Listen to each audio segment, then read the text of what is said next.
absolutely outrageous to see that they just passed 60% of vote counting now, when they projected that they would be at 90% by last night. If you look at KZN, that's the sluggishness there. You look at Northwest, there's still no indication of municipalities like Rustenburg, etc. I'm very interested in eThekwini. There was just a projection made by the News 24 forecaster that they will that eThekwini will be a hung municipality because the ANC looks like it's not going to retain its majority there, and that's very, very significant. The question now, though, is that the ANC said they're going to start coalition talks at about 70%, but I think now at 50, how far are we? Almost 60%. 60%. I think they have now began talking in relation to hung municipalities. 35 hung municipalities is a lot. It's going to increase, especially if you include Joburg and Tshwane and other municipalities as well. I'm finding very interesting trends, Morana, that in areas where there have been bad service delivery, terrible service delivery, ANC has failed. The ANC's majority has declined.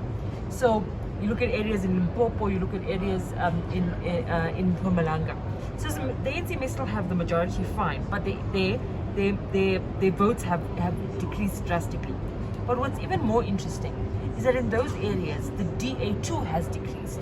And I think the DA is going to have to look at its these figures. It's sitting now at 22.33% nationally. But what does that mean in terms of the particular different areas?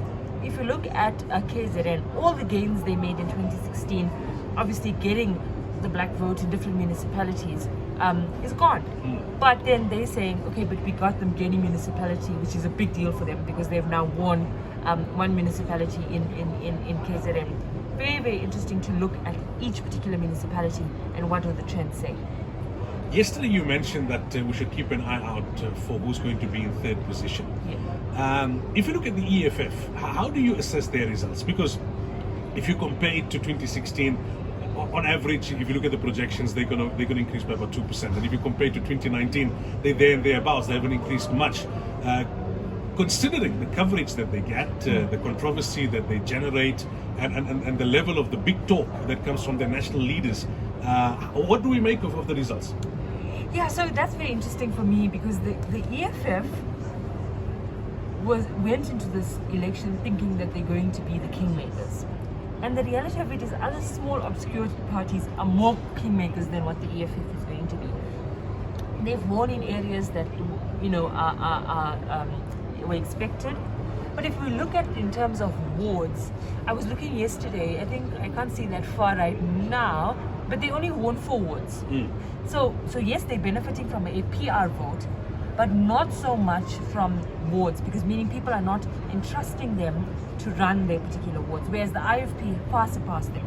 Definitely disproportional coverage would give them a lot of coverage, and I suppose they were the third biggest party, and they did well in 2016. They were the new kids on the block.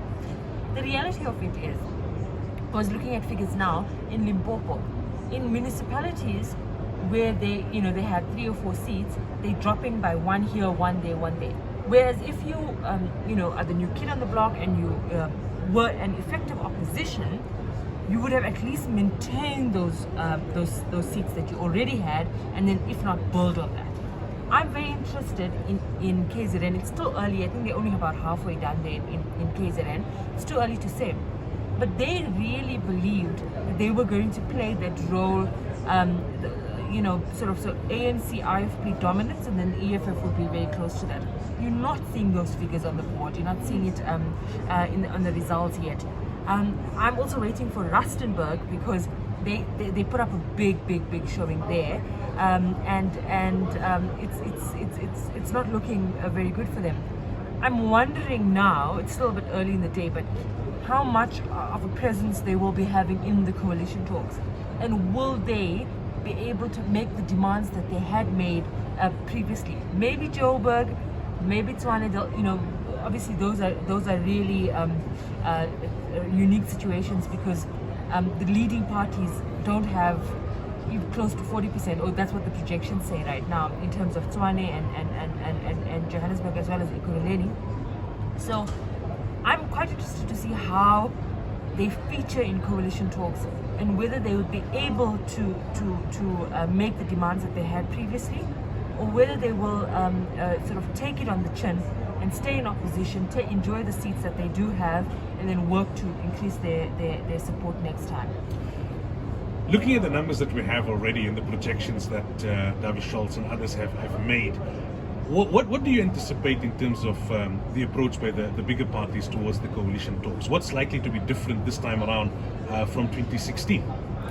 So it is a huge headache that both the DA and the ANC have, and we have to keep it in mind that as much as this election has been losses for the ANC, it's also have seen losses for the DA. There are a lot of municipalities in the Western Cape where the DA was the majority, and they are hung municipalities. Coalition talks are fragile, ego-based, not based on principle. They want you to believe that it's based on ideology, or it's not based on that. It's also sometimes very localized. So the ANC may decide theoretically with the EFF that we're going to form a coalition in Johannesburg. But that agreement is null and void when you look at, when you go to other areas and so forth. Last time around, the DA formed a coalition in Modimolle. It was a very interesting case. It was the DA, the EFF, and Freedom Front Plus, sort of like chalk and cheese coming together to unseat the ANC. Interestingly, Modimolle has now gone to the ANC. The ANC has regained its majority. Very, very interesting. So that is a very clear indication of people realizing coalitions didn't serve them. Modimolle was an interesting case study. I think that smaller parties can make bigger demands now, especially your civic movements, your ICOSAs, and then there's a party that I think is going to be a massive kingmaker in the Western Cape and maybe in some areas of Gauteng, and that is the Patriotic Alliance. They don't have that many seats. They have 1 year, but that is enough for you to make demands. And the reality of the Patriotic Alliance is they can go both ways. And we've seen in Nelson Mandela Bay how they are not afraid to exert their muscle as kingmaker. So very, very interesting. And I think that the talks are going to be very complicated. I mean, the last time there were just 27 hung municipalities. Those talks, if you hear stories from party leaders, they were absolutely grueling. We're looking at 35. My projection maybe by the end of this will be about 45 hung municipalities. That's a lot of negotiations to have. And again, it's not one size fits all. The IFP may say, we'll work with you everywhere else but in KwaZulu-Natal, to the ANC. That's a difficult one to have. And now they will have to put their best foot forward. Another thing about coalitions is the DA has been very, very dismissive of small parties in their campaign, extremely dismissive. And so what happens now when they have to go cap in hand to these municipalities and say, give us your votes, we need it. And I think that it also has to do with personality and ego. In the past, there was a DA leader called James South who used to negotiate, had a lot of in-depth understanding about how these things work, a lot of charisma, a lot of, charm as well when talking to political parties. You now have John Steenhuisen, who's really upset a lot of people, even in smaller political parties. So that's very interesting to see how are they going to use the party leaders for these talks. Again, the ANC, is it going to be Ramaphosa picking up the phone and speaking to Julius Malema directly? Those are interesting things that we look forward to. I am very, very, very excited to see what happens in a lot of municipalities in KwaZulu-Natal. eThekwini is the one that's giving me a bit of a rush. It's still very early days, but the projections show that it looks like it's going to be hard. I mean, just think about it. Before, in 2000, the ANC comes from a 60%, 60% in 2011. So in 10 years, you lose all of this support. And it's quite telling, what that means for the ANC. Qaanitah, as always, shukran so much for the insight and for the analysis. Really appreciate it. Jazakumullah khair. Assalamu alaikum.